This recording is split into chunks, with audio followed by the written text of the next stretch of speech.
would you define independence? Independence, freedom ng mga kapwa natin Pilipino laban sa mga mananakop ng ating bansa. Hey guys, it's Jessica here, and the Philippine Independence Day is just right around the corner, and I'm in the Philippines, so why not listen to the other Filipinos' thoughts on Philippine independence. So today we're going to be going around different universities to ask Filipino students on Philippine independence, and mainly the question of, do they think the Philippines is free, or how free is the Philippines? So I just wanted to learn from others and hear what the students would think.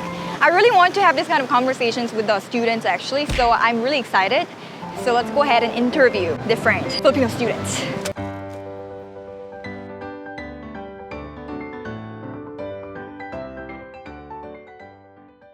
What does independence mean to you as a Filipino college student? For me, independence means being able to do things on your own without any restriction from other people or any outside party.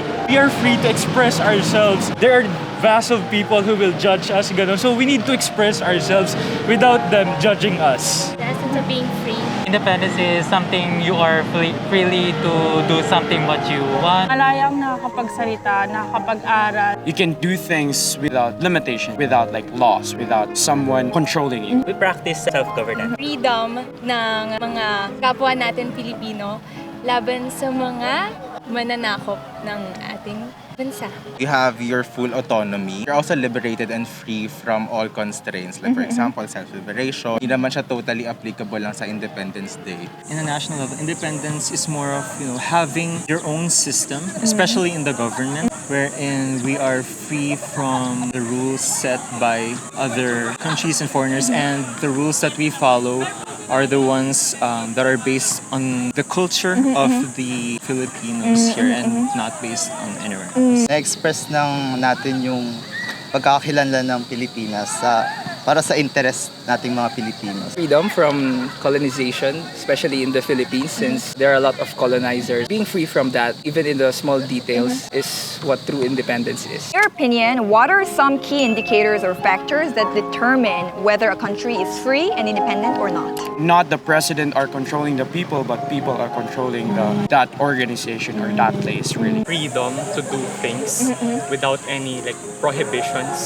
Having freedom of speech and having the freedom of expression. The citizens are able to freely do what they want to do. A country that doesn't violate human rights, that respects people's choices and their opinions. Freedom of speech and freedom in education. Kapag nakikinig yung mga nasa kataas-taasan sa kung ano man yung mga nais ng mga tao sa bansa. They can fully showcase their own identity. Unfortunately, we can't really show the true identity of the Philippines. Parang mas tinatangkilik natin yung mga ibang produkto sa ibang bansa. The government, Their laws, di ba? the laws. Pag wala yung presence ng mga mas nakakaunlad yung mga first world countries. How do you think the struggle for independence in the Philippines compares to other countries' fight for independence? In the case of the Philippines, the struggle for independence is very challenging kasi yung mga Pilipinos hindi pa tayo united to fight for our collective goal, which is the independence ko. Yung iba po kasi may sari-sariling opinion and they're shackled by those. I think it's really a big struggle in the Philippines since even before, since we're colonized, our view on the colonizers, especially in other countries, they view them as very high compared Superior. compared to against us. Unlike other Asian countries, they're actually independent. They have their own government system. They have their own education system. Even their language system really built in their own aspect. So we're still in the process of fighting for independence. The sense of nationalism here in the Philippines, it didn't just come out of nowhere. It slowly progressed, I believe, from Spanish colonization, from maybe Rizal, and then it really sparked, slowly reached different parts of the country. Right. The geographical landscape of the Philippines also affected that because Philippines is archipelagic. So per island, we have different fights. Do you agree that the Philippines should celebrate its independence on the June 12th? Either June 12 or either July or whatever month it is. It's still date. What's more important is what are we now? Are we really free? I think for me, a date is irrelevant right now. It's not really important right now. The important thing is we celebrate that we're free. It's the day that history states na di sure lang. It's important man to celebrate independence, pero especially to remind us of what happened during the colonization of countries. I think it's best to celebrate during June 12. How would you describe the level of freedom of the Filipinos in the scale of 1 to 10? Ooh, it's hard. From the perspective that I have, like what I can see right now, is I can give 9 to, over 10. 8 or 7? 8. We can freely voice out our opinions already, but I think sometimes government has some restrictions. For example, in the past administration, the extrajudicial killings, people were scared and they weren't really free because they're scared of, losing their lives. Like a 8? I think we're free naman. Me, it's passing rate na lang siya kasi government, di ba? Sorry the government creates laws talaga na pro-prohibit ng expression of Filipino people. That's the sad truth.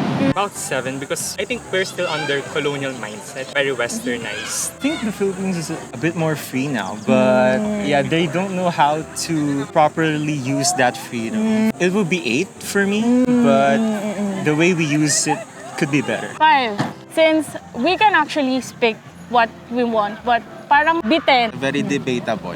Siguro kung subjective, pwedeng masabi na mataas yung parang level ng freedom. Pero hirap pa ding sabihin na malaya talaga yung Pilipinas kasi parang kontrolado pa rin naman siguro ng mga nasa kitaasan talaga yung magiging function. Feeling ko hindi rin po din talaga siya masasabi. Kaya pa rin naman po talaga namin i-express kung ano talaga yung nais namin. Pero may mga panahon po talaga na hindi pa rin siya pinapakinggan. So in your opinion, would you consider the Philippines a free country overall? Sa tingin ko hindi. Hindi siya free country overall kasi may mga nagli-limit talaga sa atin eh. Not that much. So, yun yung parang gustong ipalabas na we are a free country. But behind the scenes, there are always that minor things na hindi talaga parang free in reality. Like the red tagging. If there are some cases na magsabi ka lang ng opinion mo, pwedeng bansagan ka na as kalaban. I would say yes, it's a free country. I mean, there's freedom of speech,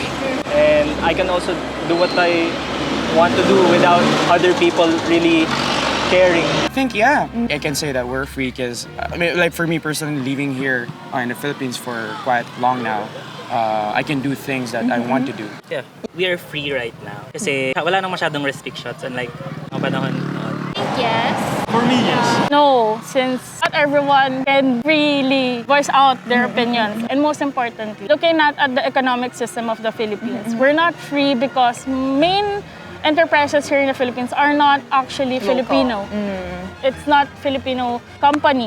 It's actually Chinese. So they're free in terms of, living and having this identity as a Filipino. But if you look really deep onto it, we're still not free because of this specific economic system. Freedom, meron naman, pero kung overall, hindi. Para sa akin po hindi. Yung freedom kasi parang na-represent siya ng mga sectors eh. Kung i-relate ko na lang ng mas malapit, yung mga estudyanteng Pilipino tulad ng mga mag-aaral sa UP, mga scholar ng bayan, we are a representation of course of the Filipinos, Filipino students.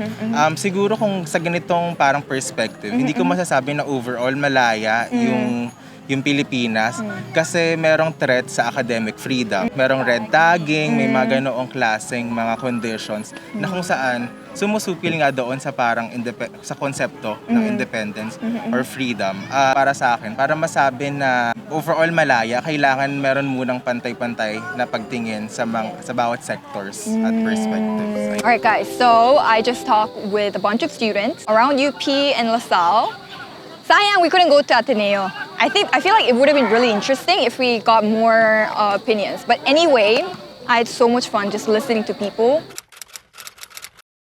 How do you define independence? Independence is actually one of my favorite words, guys. Independent in a country in a more national level, independence would be full autonomy on governance and a country with its own self-reliant system and they have full control over the system they have made without foreign influence. That's why I think when you say like, is it independent? We can't give a definite answer on that. So yeah, it's a complex topic.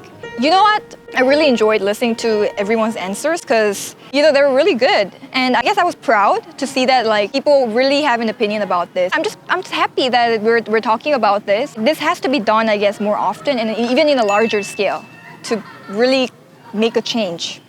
Anyways, guys, so that was our video in celebration of the Philippine Independence Day on June 12th. And I hope this video was a good conversation starter for all of you. Please leave your thoughts. Please answer my questions on the comments down below. I'd love to know them. And yeah, I'll see you guys in my next video. Bye! Wow, what year are you guys? Third year. Third year. What are you guys majoring in? Theater. Theater arts? Oh! Sample! Hanggang sa dulo ng mundo, hanggang maubos ang ubo. Wow!